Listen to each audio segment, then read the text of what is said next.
Bonjour à tous et à toutes et bienvenue à ce webinaire sur la productivité commerciale.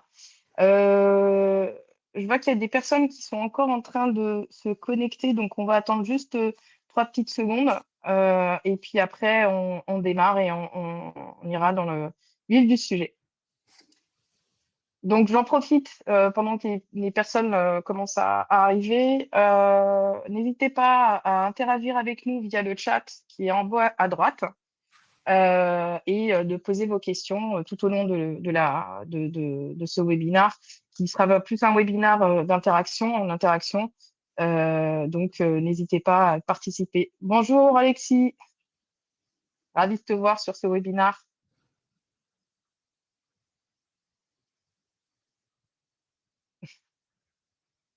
Bonjour Elliot, bienvenue également.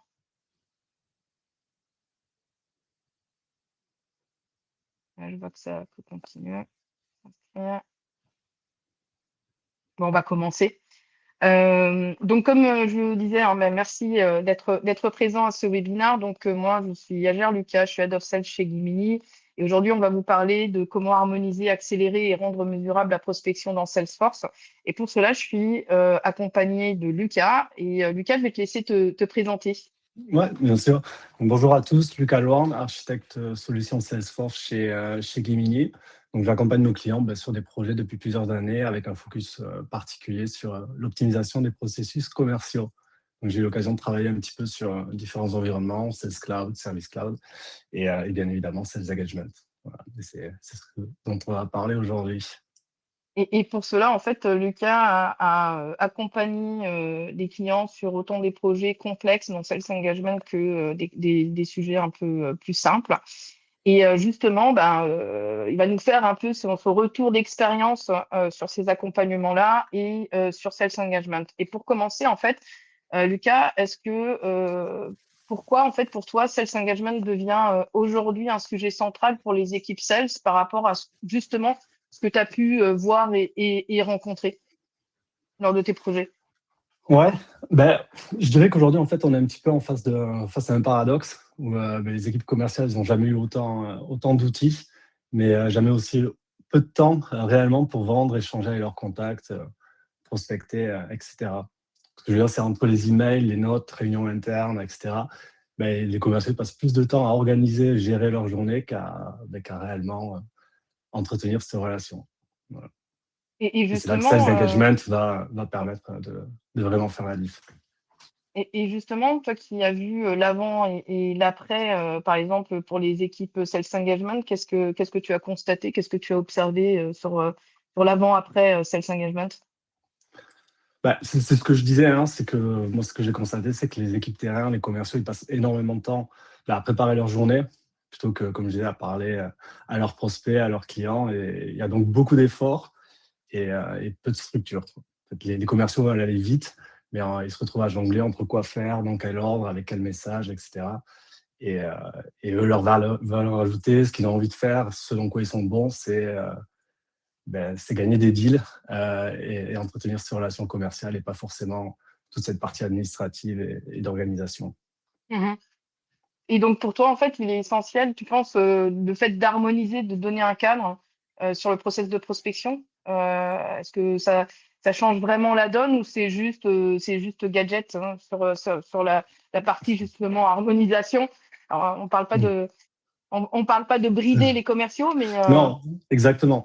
C'est pour ça, on parle d'harmonisation, c'est pour ça que j'aime bien parler d'harmonisation et aussi de structure. Parce que quand on dit ouais, harmoniser, on ne vient pas standardiser les humains. ouais, Le but, surtout c'est les vraiment, commerciaux. surtout les commerciaux, et c'est vraiment là, comme je dis, quoi, c'est le contact, c'est la relation, et c'est ce pourquoi ils sont bons. Donc le but, c'est vraiment Mhm, pas de standardiser, mais ça va être de structurer, et donc ouais, d'automatiser ce qui peut être automatisé, d'avoir une méthodologie commune, pouvoir avoir des relances donc, qui sont à un bon rythme, des messages qui sont validés, qui sont cohérents, qui sont vérifiés, mhm, et une progression qui est logique. Donc, enfin, arrondir, c'est pas contrainte, quoi. On va dire, on supprime une charge mentale, on supprime un effort, on le réduit en tout ouais. cas. Mais derrière, le but, ouais, c'est vraiment de garder la personnalité, la spontanéité et l'humain du commercial. Mhm. Et justement, est-ce que tu peux nous montrer concrètement, à quoi ça ressemble? Parce que je pense que, tout le monde attend, C'est ouais, justement, cette partie-là où tu peux nous montrer comment justement on peut ouais, aller, plus vite avec Sales ouais, bien Engagement et sûr. comment ça se présente et comment, bah, justement on l'utilise? Ouais, donc je vais vous partager mon écran. Mais en gros, ce qu'on va voir sur Salesforce, la partie Sales Engagement, là, je suis en tant qu'un commercial, c'est ce qu'on appelle la work queue, qui est vraiment la to-do list, on va dire, intelligente du commercial. Alors, un petit moment, hein, je partage mon écran, mais hop, basculer les fenêtres.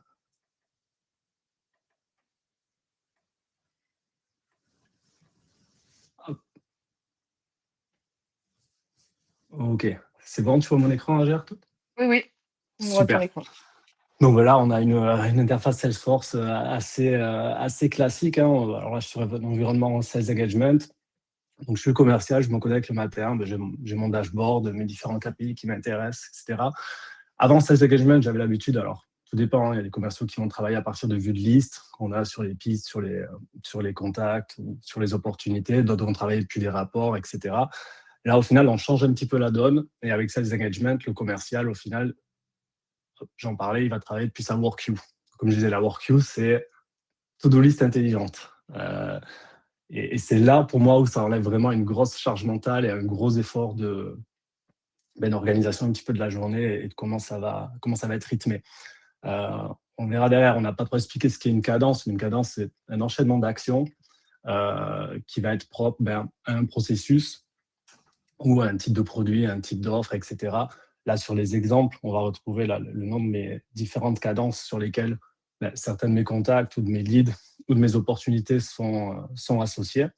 Donc la première, voilà, c'est follow-up sur des prospects intéressés. Donc là-dessus, on peut s'imaginer qu'il y a eu des leads entrants par le marketing. Ensuite, on a réassigné les leads au bon commercial en fonction de son territoire ou de son département, etc. L'autre, voilà, c'est un follow-up pareil, des prospects à partir d'un événement, onboarding pour les nouveaux clients et pouvoir rebondir sur une opportunité perdue. Juste pour donner quelques idées un petit peu en termes de cadence et qu'est-ce que c'est. Ça va Et être donc, un peu le scénario de prospection, en gros. voilà, tout dépend. Là, on a une cadence qui peut être sur de la prospection, une autre, voilà, on rebondit sur une opportunité perdue. Mmh. Onboarding de new customer, on n'est pas forcément sur de la prospection, mais on est sur un accompagnement où on a envie, voilà, comme je disais, de structurer et avoir un petit peu une trame, un guide à suivre. Mmh. Euh, et donc voilà, concrètement, donc à quoi ça ressemble, c'est que si j'ouvre donc là mes cadences actives, donc celles pour lesquelles soit j'ai une tâche qui est en retard, soit qui est due aujourd'hui, Mmh. je vais retrouver là sur celle-ci le day one. Donc la première étape, c'est d'appeler et de laisser un message vocal. Donc là-dessus, j'ai 6 leads qui sont associés à cette cadence. Et en tant que commercial, ce que je vais faire, je vais cliquer sur le premier, Andy. Donc je reste vraiment, je bascule pas je jongle pas entre les écrans, etc. J'ai mon onglet sur la partie gauche qui reste figé. Et le but, ça va être de faire descendre des leads qui sortent un peu de chaque étape et qu'on progresse, qu'on avance. Donc je retrouve, ouais, Ouais, c'est un peu le cockpit commercial. Donc, le commercial reste, enfin, effectivement, comme tu disais, ne reste pas, enfin, ben, il navigue pas d'onglet en onglet. Tout est sur la même page et donc, ça répond bien à la productivité commerciale. tout à Juste fait. une autre question, Lucas, c'est là, tu parles d'appel. Est-ce qu'il est forcément nécessaire d'avoir et primordial d'avoir un CTI qui soit déjà intégré dans Salesforce ou pas du tout? Primordial, non. Enfin, en tout cas, je peux dire, quand je dis primordial, est-ce que c'est obligatoire? Est-ce que c'est nécessaire? Est-ce que c'est un prérequis? Non. C'est sûr qu'il y aura un avantage. Là, si je fais Mhm, la démo, alors là, par exemple, moi, sur mon environnement là, de test, j'ai pas de CTI. Donc, si j'appuie, donc là, ma première tâche, comme on l'a vu, hein, c'est d'appeler et de laisser un message vocal. Si j'appuie sur le numéro de téléphone, sur mon icône téléphone, voilà, j'ai une pop-up qui s'ouvre avec le call script. Donc là, j'ai un script d'appel que je vais mhm. expliquer également. Ce qui serait passé avec le CTI, c'est que ça aurait directement appelé mon prospect. Donc c'est là où on va y gagner avec l'intégration du CTI, plus encore d'autres choses en termes d'analyse, etc., où on va pouvoir renseigner la donnée de l'appel directement dans Salesforce sans forcément avoir trop de tâches manuelles. Mais c'est tout à fait possible sans CTI. Là, j'appuie Mhm. sur le téléphone, j'ai mon portable, bon, en même temps, j'appelle mon prospect. Donc, j'ai mon script d'appel. Donc, ça, c'est juste un exemple, c'est pas obligatoire. on va dire, c'est optionnel, c'est recommandé en fonction Mmh. des cadences.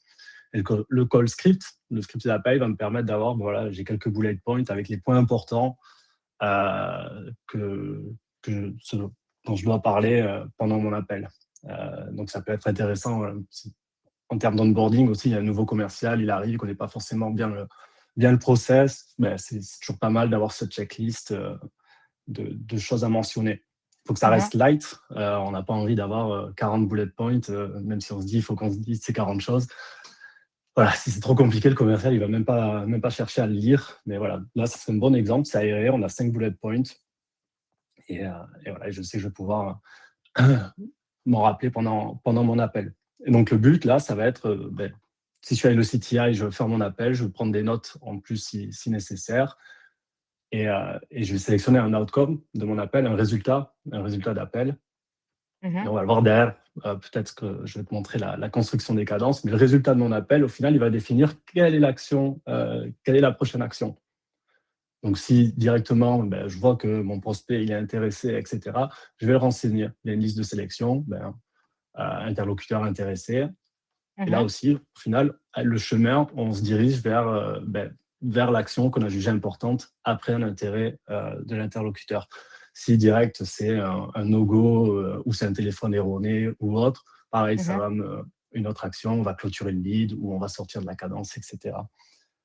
Donc, comme je disais, le but, et surtout là aussi où je pense qu'on gagne énormément en productivité, c'est qu'on regroupe au final un petit peu les thématiques.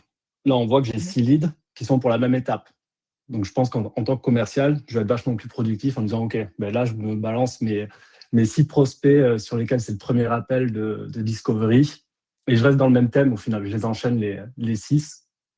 Ils sont, l'échéance est aujourd'hui. Hop, et après, je passe à un autre thème qui est, par exemple, l'onboarding de nouveaux clients. Et là aussi, j'en ai 4 et je les enchaîne. Et comme ça, je reste un peu dans la même dynamique. OK. Voilà. Donc, on a parlé d'appel téléphone, qui peut être une étape. On peut avoir un email. Donc là, l'email aussi, c'est super intéressant parce qu'on va pouvoir. Alors, déjà, on va avoir 200 d'emails. On va avoir des emails qui sont purement automatiques, où là, du même genre qu'on a une notification email d'accusé de réception ou autre. Par exemple, après l'appel, on pourrait très bien avoir un follow-up d'un email. Si le résultat a été positif de l'appel, un remerciement, etc. Donc un email complètement automatique ou un email manuel, mais sur lequel on va pouvoir faire appel à un template. Donc là aussi, le template sera pré-renseigné dans la configuration de la cadence. Et donc Mmh. si, voilà, par exemple là, je prends cet exemple-là, j'envoie l'email, je vais Juste, avoir... Mhm. excuse-moi, en fait, si par exemple, je change, en fait, j'ai le client, en ligne, et je change, le statut, en fait, par rapport à cet appel comme quoi je l'ai eu. Ce que tu veux dire par là, c'est que lorsque je change le statut, l'email, il y a un email qui peut, partir automatiquement au client, c'est Ça ça? pourrait, ça pourrait. Voilà. OK, ça pourrait, et sinon, on peut aussi avoir la main sur, le fait que, il y ait un template de l'email et puis des modifications en fonction de ce qui a été dit lors de l'appel et de l'envoyer. Et ma question aussi, c'est de savoir si, l'IA là-dedans, où ça se situe? Parce que, là, lorsqu'on parle de rédaction de mail, ce genre de choses, il y a forcément peut-être une couche d'IA qui peut se rajouter, non? Ouais, ouais, ouais. Enfin, il y a pas mal de solutions IA qui sont arrivées là les dernières années sur Salesforce. Ben, là, c'est pas mal parce que j'ai l'exemple du template de mail, donc qui est déjà intéressant en termes d'harmonisation et de structure. Donc, on sait qu'à cette étape-là, on va envoyer donc ce template d'email. Donc, j'ai des champs de fusion qui vont être renseignés. Là où je disais qu'on standardise, enfin, on harmonise, Mmh. mais on laisse la personnalité au commercial et sa touche perso, il va très bien pouvoir retoucher le template d'email et rajouter une touche beaucoup plus perso, enfin personnaliser cet email-là. Mmh. Quand tu parles d'IA sur Salesforce, là où je pense ce qui pourrait faire un intérêt à ce niveau-là, c'est ce qu'on appelle les sales emails, où typiquement, au lieu d'utiliser un modèle de mail, je vais, via un prompt, demander à l'IA de Salesforce de générer un mail. Donc, je peux dire, par exemple, pour Alisha, s'il te plaît, rédige-moi un email avec des ROI qui sont pertinents pour ce type de prospect. Ça, ça va donc me générer un modèle d'email, un brouillon de mail, Mmh. euh, qui est vraiment personnalisé sur le prospect en question, qui va aller aussi consulter la base donc, de ce qu'il y a eu dans Salesforce et voir un petit peu les bonnes pratiques, ce qui a fonctionné, etc. Qui connaît aussi moi, ma façon d'écrire, mon ton, etc. Et donc, va me sortir un brouillon d'email qui est beaucoup plus personnalisé. Et je Voilà. En fait, c'est suppose ce que aussi fait. par du transcript, non, aussi? Il Ouais, peut se baser ouais, il va aussi se sur baser le sur les transcript. historiques, si on a déjà eu des Mmh. échanges, exactement. Ouais. Et au final, enfin, je pense, hein, toi, tu es commercial, enfin, tu es de ce côté-là, donc je pense que tu vas le confirmer, mais aujourd'hui, enfin, beaucoup de personnes vont utiliser ChatGPT ou un autre outil d'IA pour générer leur email. Mmh. Là, l'avantage, encore une fois, c'est on reste dans Salesforce et la donnée sur laquelle on se base, euh, c'est de la donnée qui est dans le CRM. Mmh. Donc, enfin, Beaucoup plus le, contextualisé. ouais, beaucoup plus précis. Et voilà. Donc là aussi, il y a un gain de temps quand même qui est important. OK, Voilà. je laisse dérouler. Euh, et ouais, si je continue sur les autres types d'étapes quand même pour un petit peu présenter les cadences et les actions. Donc, on va avoir les appels, on va avoir les emails qui soient automatiques ou qui soient manuels avec template ou avec IA. On peut avoir aussi, pour ceux qui sont familiers quand même avec Salesforce et CRM, les flux d'écran. On va pouvoir lancer donc des actions qui sont plus custom, où on va dire à cette étape-là, on a un flux d'écran et donc là, enfin, les possibilités sont infinies Mmh. sur ce qui pourrait être fait.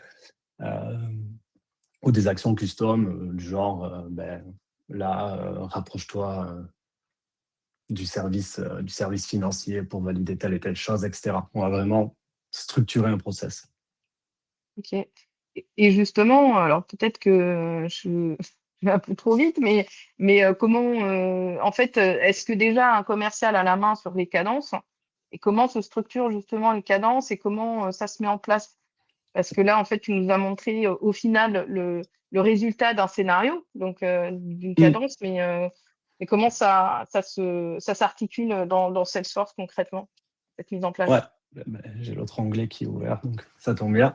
Mais pour répondre déjà à ta première question, est-ce qu'un commercial a accès à la création de cadence? Donc là, il peut, pas forcément obligatoire, pas forcément recommandé, on va dire, day one pour l'implémentation de la solution Sales Engagement ou un autre outil de Mmh. prospection. Si je dois conseiller, au début, je dirais on part sur quelque chose de simple, on va créer peut-être peu de cadences, les tester, qu'il y ait une adoption qui soit importante, que les commerciaux Mmh. s'habituent, avant de directement donner la main aux commerciaux. Allez, vous avez cet outil-là, créez chacun vos propres process. Et au final, on perd un petit peu l'intérêt premier d'harmoniser un peu. Mmh.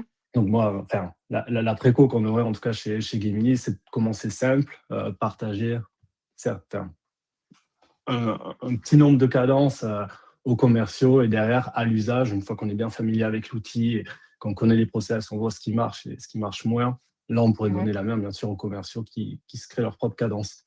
OK, donc tu Mais donc préconises là, plutôt qu'au début, ce soit, plus les managers, en fait, qui, justement mettent en place des cadences un peu plus light, simples ouais, et alors que ce soit, s'approprier, enfin, l'outil et après, les managers ou qu'il y ait une concertation quand même avec les commerciaux, parce que mmh, les commerciaux, c'est eux qui sont sur le terrain, c'est eux qui connaissent aussi le mieux les process. Donc, mais oui, mais partir quand même sur quelque chose un petit peu unifié au début, assez simple, quitte à le faire évoluer à l'usage, plutôt que dans le sens contraire, partir directement sur quelque chose de très complexe. Et mmh. voilà.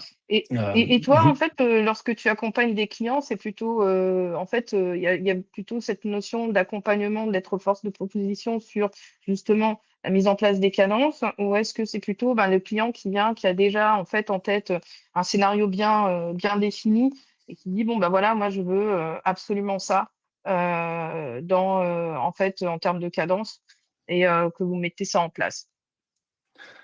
Ouais, mais là, nous, en fait, déjà, ce qu'on va apporter en premier, ça va être la configuration de Sales Engagement.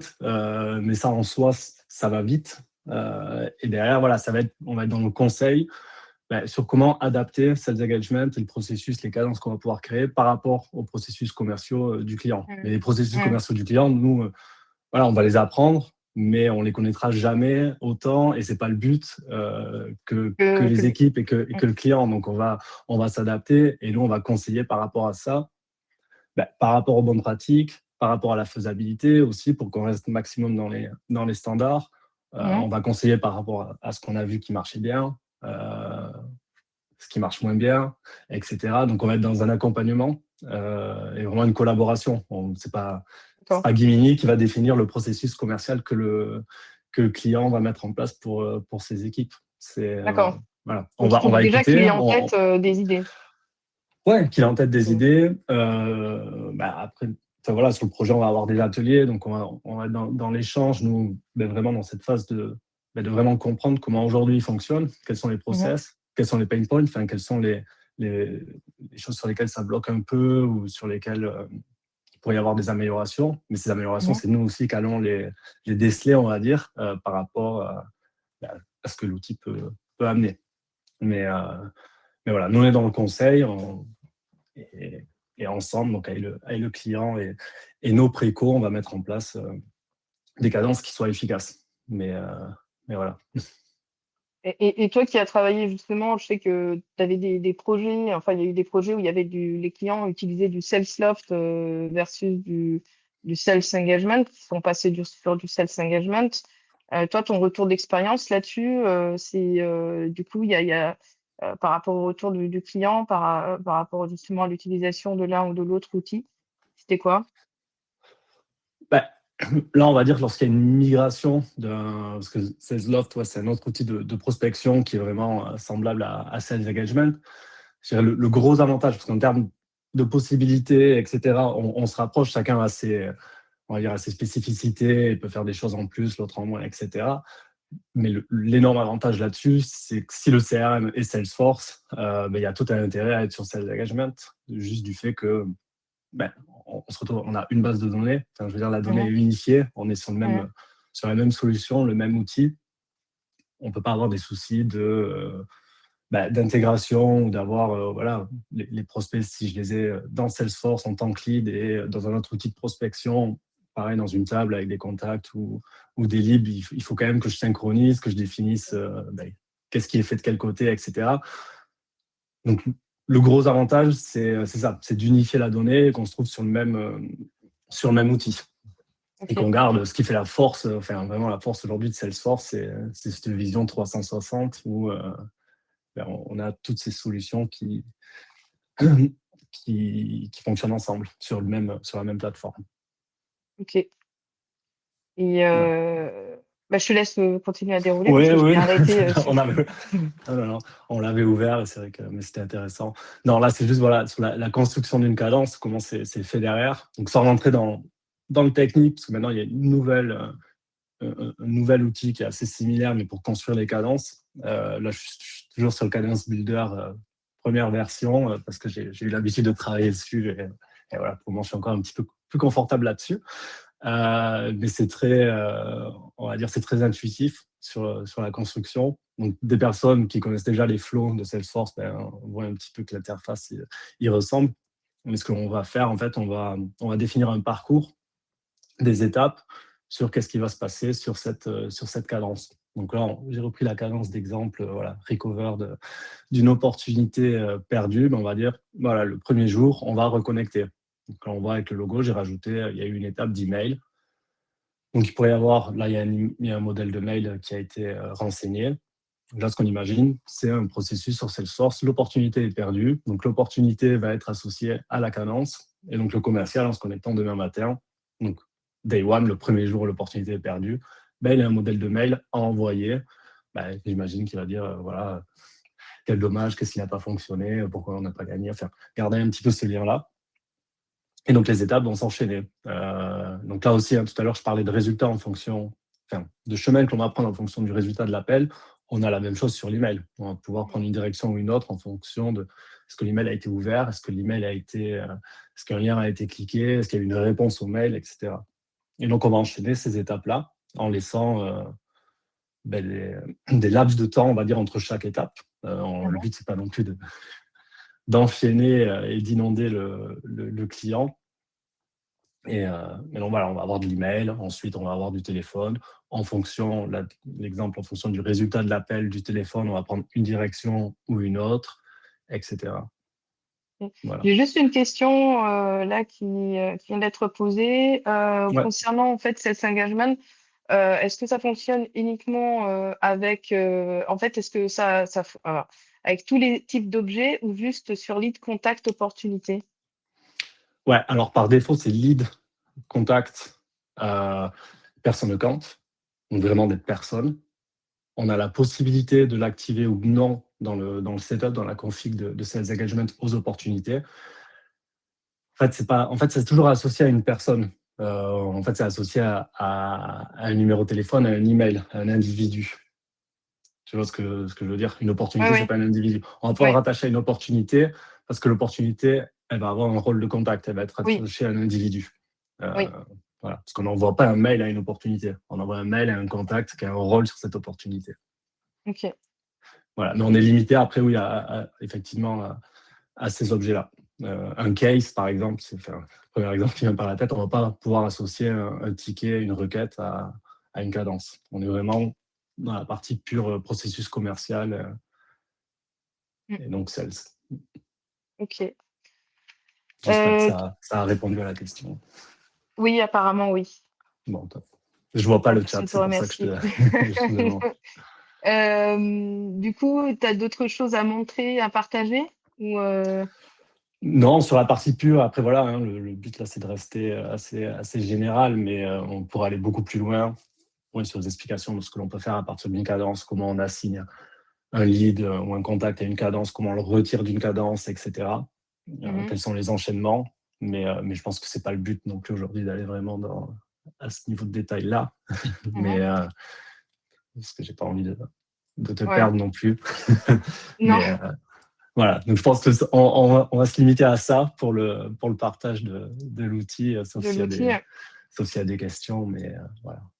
Et assez rapidement, en fait, un conseil que tu donnerais à une équipe qui veut, réussir, le déploiement de Sales Engagement, ça serait quoi comme conseil?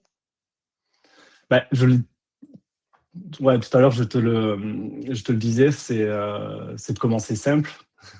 Et, Ouais. euh, et je dirais, enfin, ouais, le gros piège, ce serait de vouloir tout automatiser. On se dit, ah Mmh. super, on va pouvoir automatiser ça, ça, ça. Mais je pense que la réussite, elle passe d'abord par la simplicité. Mmh. C'est un peu bateau de dire ça, mais c'est vrai. Et de mettre les fondations Mais et au c'est la fur et à base de, mesure. de Ouais. tout, on va dire, de toute solution, si on veut qu'elle soit, avoir une solution pérenne, qui puisse évoluer, etc. Mmh. C'est de démarrer par quelque chose de simple. Mais c'est là aussi où c'est toute la difficulté de créer quelque chose de simple et qui fonctionne. Mais c'est là aussi où nous, on amène notre expertise. Mais Ouais. voilà, si je dois résumer, voilà, c'est de ne pas vouloir tout automatiser d'un coup, même si on a plein d'idées, de ne pas faire une usine à gaz. Mais on commence simple, basique, et on teste et on fait évoluer. On prend ce qui marche, parce que c'est ça aussi le gros avantage de Sales Engagement, on n'a pas forcément parlé, mais c'est que on, en fait, on va avoir de la donnée. Et vu qu'on a de la donnée, ça va être exploitable. On va pouvoir l'analyser, voir ce qui Mmh. fonctionne, voir ce qui ne fonctionne pas. On n'est Mmh. pas sur du ressenti comme on peut l'être Ouais. lorsque c'est ouais, voilà, vraiment au ressenti du commercial. Là, c'est l'action. Ouais, j'ai l'impression que ça a bien marché ou pas. Là, on a vraiment quelque chose qui est tangible en termes de données Mmh mh. pour juger si voilà, si Si ça c'est fonctionne. efficace ou Et pas. si c'est efficace ou pas. On n'en a pas parlé quand tu m'as posé la question de l'IA, mais il y a aussi Conversation Insight qui est super là-dessus Ouais. et qui se coupe très bien avec Sales Engagement, où là, on va être dans l'analyse des appels, qui soient des appels audio ou même visio. Ça se plug Mmh. avec Teams ou Google Meet, euh, et qui va ressortir un petit peu un résumé de l'appel, quels ont été les mots-clés, est-ce qu'il y a eu des concurrents qui ont été cités, etc. Mmh. Euh, donc ça, c'est un super outil d'IA aussi qui vient s'ajouter. Et l'autre conseil, parce que la question c'était les conseils, c'est aussi vraiment d'accompagner et former les équipes. Mmh. Parce que, enfin, plus gros échec on va dire sur tous les projets hein, en Mmh. général, mais sur Sales Engagement aussi beaucoup, parce que Oui. ça va direct. Enfin, on amène un nouvel outil aux commerciaux, ils ont déjà plein d'outils, plein de process. Si on leur ajoute ça comme ça en disant ouais, c'est super, tu vas voir, et sans accompagnement, enfin, ça va être vécu, je pense, comme une contrainte, Oui, oui, oui. alors que pas du tout. Et c'est pour ça que je pense que bien accompagné, c'est le retour aussi qu'on a du terrain, des commerciaux, c'est que c'est pas un outil qui est contraignant, mais Contraignant. plutôt Ouais. ouais, qui amène vraiment en productivité et qui est un gain de confort, on va dire. Ok, Voilà, bah donc parfait. l'accompagnement, même, je dirais, la reco première, c'est de former, accompagner les équipes voilà, pour que l'adoption soit là. Bah super. Bah Mm. merci en tout cas, Mm. Lucas, pour Avec ton plaisir. retour et ton retour d'expérience. Je vois qu'il y a encore en fait, il y a une question qui est en train d'être tapée. En tout cas, n'hésitez pas si vous avez aussi des questions. Bah, c'est bien, on a fini en temps et en heure, hein, à midi une. On a tenu notre demi-heure. Et donc, n'hésitez pas, et surtout si vous souhaitez aussi avoir plus d'informations, moi, je reste joignable sur LinkedIn, donc AGR Lucas, ou vous pouvez me contacter directement par mail aussi à hlucas@gimini.com si vous souhaitez plus d'informations et peut-être quelque chose d'un peu plus personnalisé, un rendez-vous un peu plus personnalisé avec Lucas. J'ai une question, Lucas. Donc, dans le cadre d'une activité de cold calling visant à optimiser la prospection, comment pouvons-nous identifier au sein de notre base les leads déjà présents dans notre base qui pourraient être intéressants? Ben, là, ça va être au niveau, je pense, de la qualification. Qu'est-ce qui a été renseigné sur le lead?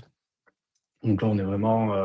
Enfin, je pense savoir comment le lead, comment est-ce qu'il arrive. Est-ce que c'est du web to lead? Est-ce que c'est du lead rencontré sur un salon? Est-ce que c'est une base de données qu'on a récupérée? Le but, ça va être quand même d'avoir un minimum d'informations dessus pour pouvoir, on va dire, l'associer à une cadence qui est pertinente. Mais après, on va aussi pouvoir prendre les leads sur lesquels on a uniquement un numéro de téléphone ou un mail et les mettre dans une cadence qui est Discovery First Call. Mm. Et le but de cette cadence, ça va être voilà, déjà de scaler. En fait, c'est ça, c'est sans. Enfin, on peut oublier un petit peu les relances et les actions. Là, sales engagement, on peut avoir un automatisme. Voilà, le nouveau lead est rentrant, il n'a aucune information. Automatiquement, il va être associé déjà au commercial qui va en être responsable et à une cadence qui est vraiment pure discovery, où on va aller chercher ces premières informations pour ensuite dire, OK, ce lead, il est intéressé par cette offre-là, ou ce lead, par celle-ci, et on pourra le rediriger. Mais on peut très bien avoir voilà, cette première cadence qui va aller chercher ces premiers éléments, voilà, ou disqualifier le lead potentiellement rapidement s'il s'il n'était pas pertinent. Ok, super, merci, Lucas. Bah, parfait. Bah, écoutez, n'hésitez pas, on peut continuer cette discussion en privé. Donc, n'hésitez pas à nous contacter. Et merci encore une fois pour votre participation à ce webinaire. Et à très bientôt. Et bon appétit. Merci. Bon Au appétit. revoir.